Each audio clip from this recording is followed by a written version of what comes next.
No sé mucho de esto que les voy a contar. Estaba en la secundaria, pero me acuerdo muy bien de cada detalle, de cómo me sentí, del frío que hacía, de lo caliente que se sentía el aire acondicionado del carro de mi tía, que pasaba de congelarte a quemarte la cara.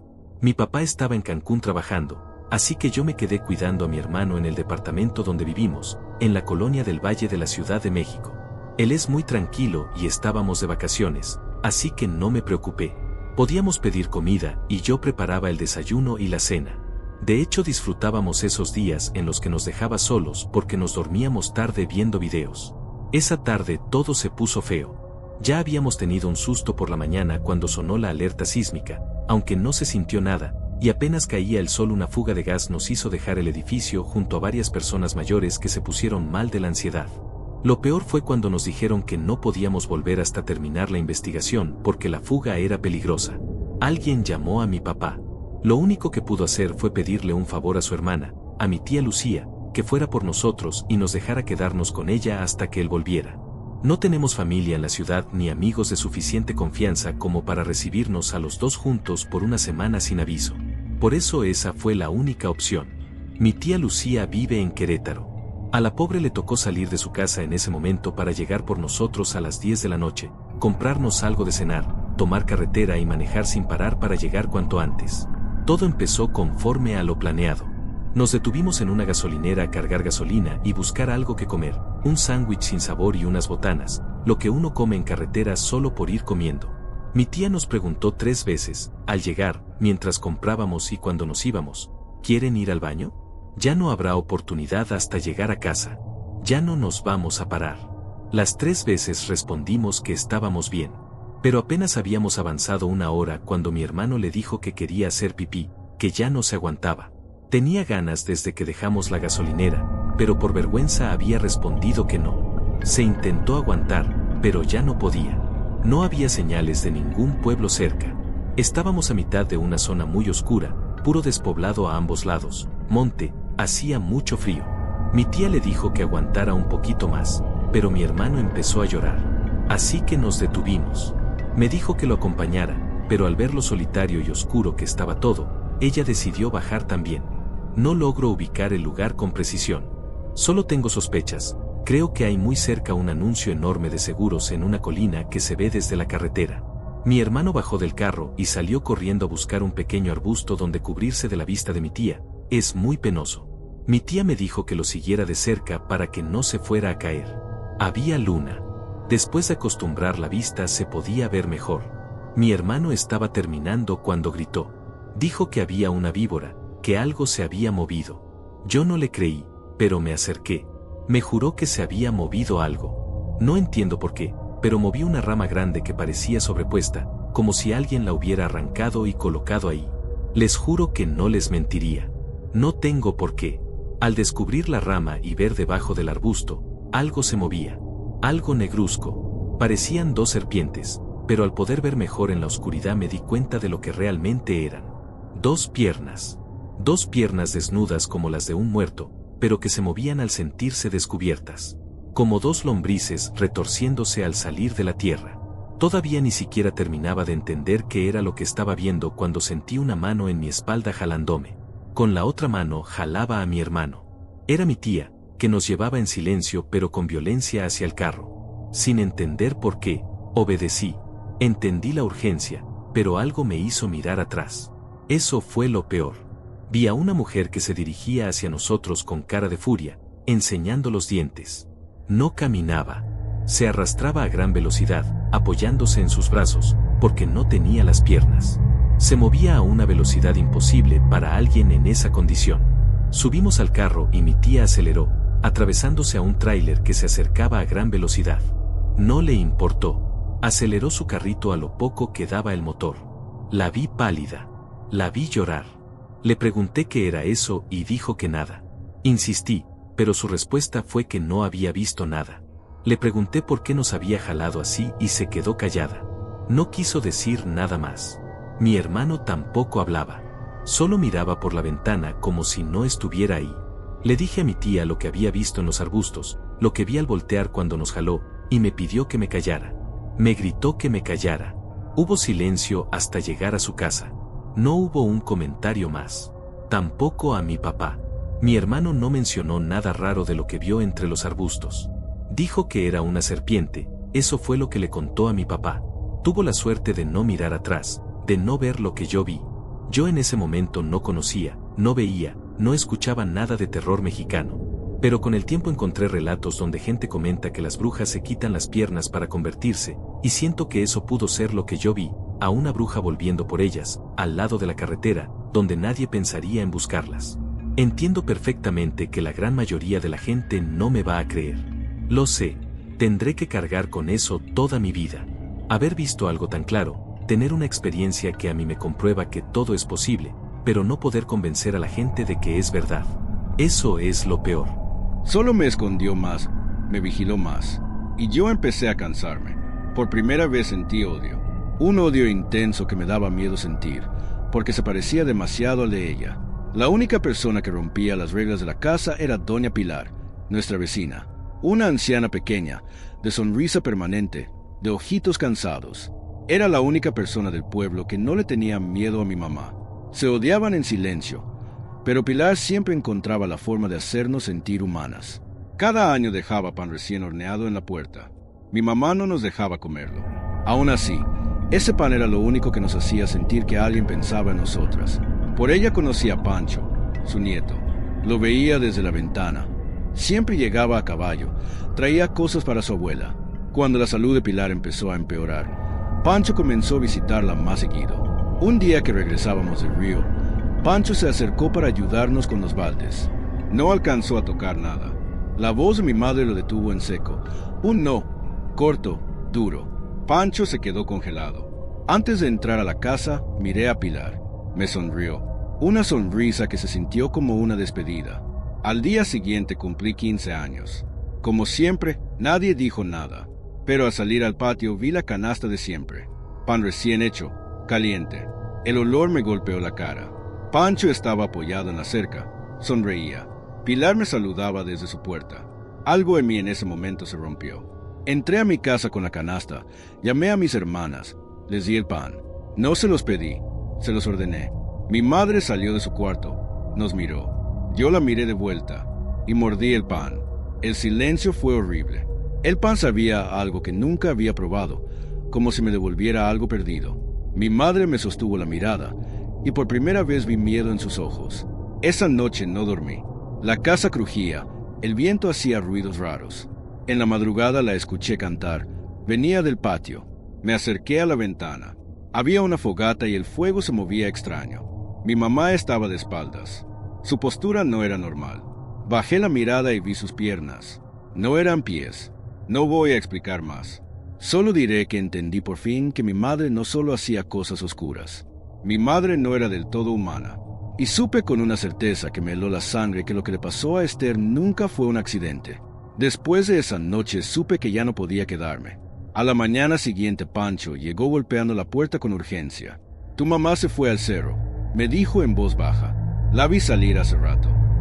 Eso no me tranquilizó. Al contrario, me dijo que doña Pilar estaba muy mal, que ya no podía quedarse sola, que se iban, que esa misma mañana se irían a Nayarit. Vente con nosotros, me dijo. No hay tiempo para pensarlo. Vente.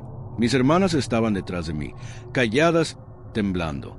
Las miré esperando que dijeran algo, cualquier cosa, pero no lo hicieron. Vente, repitió Pancho, más urgente. Si te quedas, no sé qué pueda pasar. Mis hermanas no me miraban. Tenían la cabeza baja, como si ya hubieran tomado una decisión que yo no entendía. Váyanse ustedes, dijo Patricia al fin, con la voz quebrada. Nosotras no podemos. ¿Cómo que no pueden? Sentí que el pecho se me cerraba. Nos va a matar. Patricia negó despacio. No, a nosotras no. Entonces entendí. El miedo que ella sentía no era el mismo que el mío. ¿Qué sabes? Pregunté. No contestó. Esther levantó la mirada por primera vez en mucho tiempo. Sus ojos ya no eran los de antes.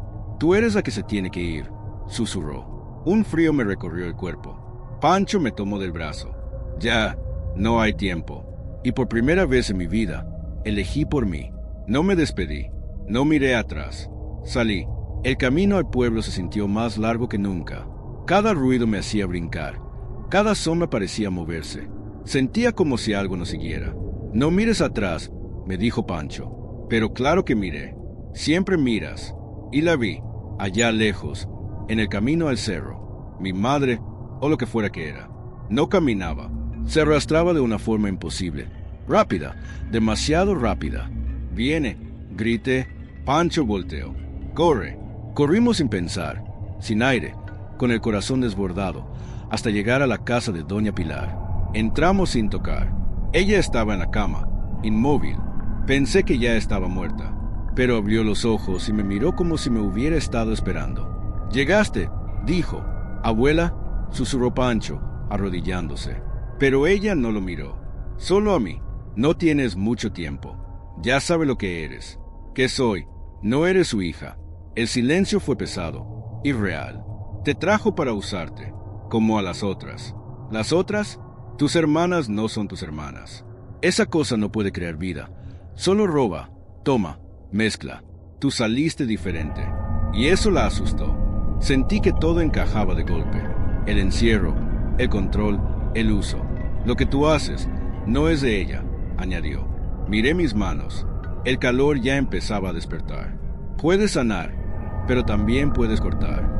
Un golpe en la puerta nos hizo brincar. Luego otro, más fuerte. La madera crujió. «No va a aguantar», dijo Pancho. Doña Pilar apretó mi mano. «Cuando entre, no tengas miedo. El miedo es lo que la alimenta». Los golpes se volvieron violentos hasta que la puerta se partió. Entró, no como antes, más grande, torcida, oscura. El aire se volvió pesado. Pancho cayó al suelo como si algo lo hubiera empujado. Yo no podía moverme. La criatura giró la cabeza hacia mí y sonrió. «Te encontré». El calor en mis manos explotó. Dolía, pero esta vez no era algo que me quitaban. Era algo que nacía dentro de mí. Recordé el río, a Esther, todo, y por primera vez no sentí miedo. Levanté las manos. Ya no. La toqué, y no absorbí. Arranqué. Un grito inhumano llenó la casa. Algo negro, espeso, vivo salió de ella y se retorció entre mis dedos. Intentaba escapar, cambiar de forma, soltarse. Pero no lo solté. No pude, no quise, hasta que dejó de moverse. El cuerpo cayó. Silencio. Cuando volví en mí, el sol ya estaba alto. Pancho seguía vivo. Doña Pilar ya no. Nos fuimos sin decir mucho. Nunca volví a Camoa. Nunca supe que fue de Patricia y Esther. Pero a veces sueño con ellas. Y a veces las escucho. El calor sigue en mis manos. La gente sigue llegando. Siguen diciendo que soy un milagro. Yo no los corrijo. Pero ahora sé la verdad. No todo lo que sana es bueno. No todo lo que duele es castigo. Algunas cosas vienen de mucho más atrás. Y nunca se van del todo. Yo nací en Sonora, en un pueblito llamado Camoa, que en ese tiempo era poco más que un rancho. Unas 30 o 40 familias y ya. Ahí todos se conocían. No tengo muchos recuerdos felices de mi infancia, no porque se me hayan borrado, sino porque la verdad casi no hubo. Crecí con una madre a la que el pueblo le tenía miedo, una mujer que la gente evitaba nombrar. A nosotras nos tenía vigiladas como si el mundo afuera fuera un enemigo. No nos dejaba salir, no nos dejaba jugar, no nos dejaba convivir con nadie. La casa era todo lo que conocíamos. Desde muy pequeñas limpiábamos, cocinábamos, lavábamos. Éramos 3 niñas haciendo el trabajo completo de la casa. Éramos 3 hermanas. De nuestros padres nunca supimos nada, ni nombres, ni rostros, ni historias. Mi madre los mencionaba con un coraje frío, como si hablar de ellos le ensuciara la boca. Hubo otro hijo, un varón. De eso casi no se hablaba. Solo sé que cuando mi madre supo durante el parto que era niño, lo abandonó. Ella decía que lo había regalado, pero siempre sentí que ahí había algo raro, algo que nunca se dijo por completo. No era una buena mujer. Sí nos daba techo y comida, pero jamás fue una madre de verdad. Para nosotras era la dueña de la casa, la persona para la que trabajábamos. Era robusta, chaparrita, de piel muy morena. Siempre vestía de negro, vestidos largos que le tapaban todo, del cuello hasta los pies. Nunca se le veía el cabello. Siempre traía rebozo o algo que le cubriera la cabeza y los hombros. Cuando caminaba por el pueblo, la gente bajaba la mirada. Era Llóreme, India Llóreme, como casi todos en Camoa, pero despreciaba a los suyos. No seguía lo que la gente del pueblo respetaba. Lo de ella era otra cosa, y con el tiempo yo entendí que se metía en cosas prohibidas.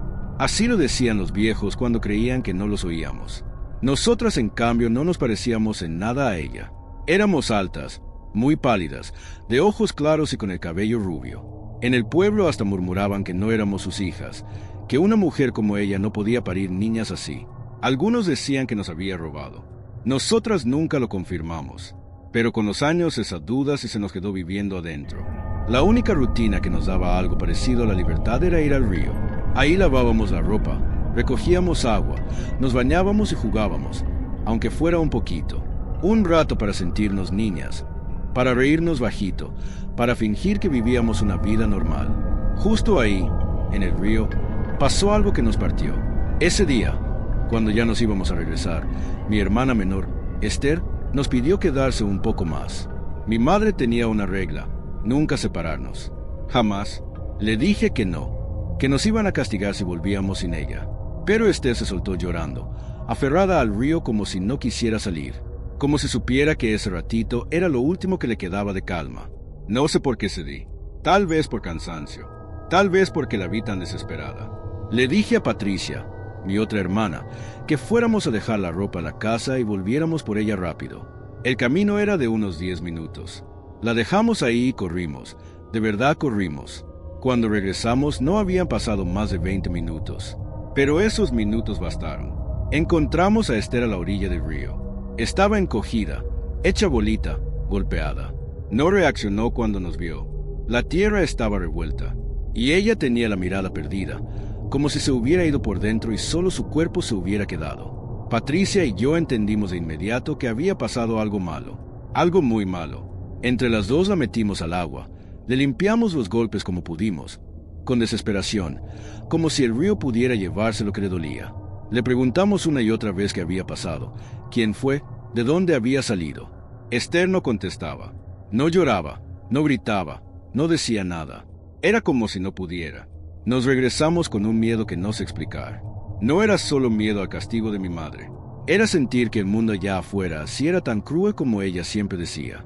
Esther caminaba entre nosotras, sostenida, como si se fuera a deshacer.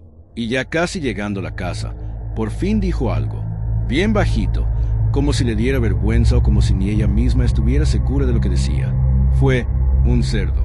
Patricia y yo nos detuvimos en seco, pero ella no quiso decir más. Se dobló del estómago y vomitó ahí mismo, como si su cuerpo quisiera expulsar el recuerdo. Desde ese día Esther cambió. Mi madre jamás preguntó qué había pasado. Nunca mencionó el tema, ni los golpes de Esther. Pero al día siguiente empezó a acompañarnos al río. Ya no nos dejó ir solas. Nos cubría con velos negros antes de salir y nos apuraba como si tuviera prisa de esconder algo. Yo tenía 11 años cuando mi madre dijo que había algo raro en mí.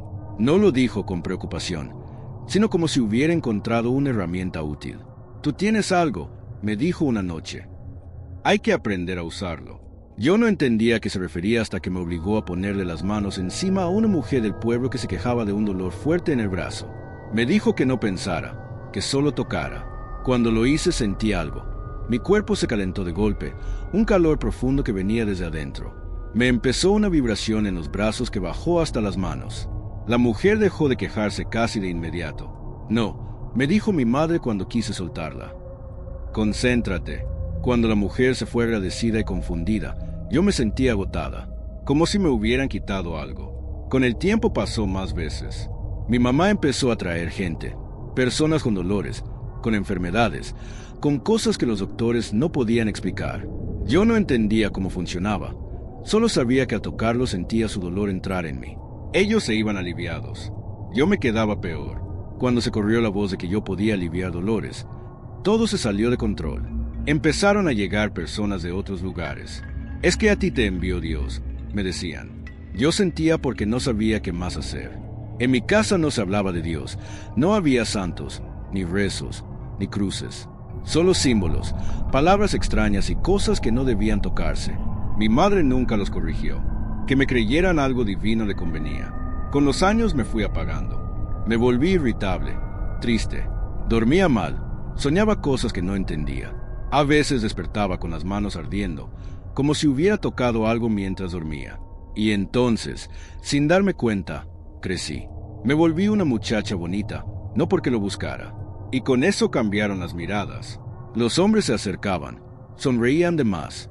Empezaron a llegar propuestas de matrimonio, ofertas, promesas de dinero, de tierras, de protección. Mi madre nunca aceptó ninguna.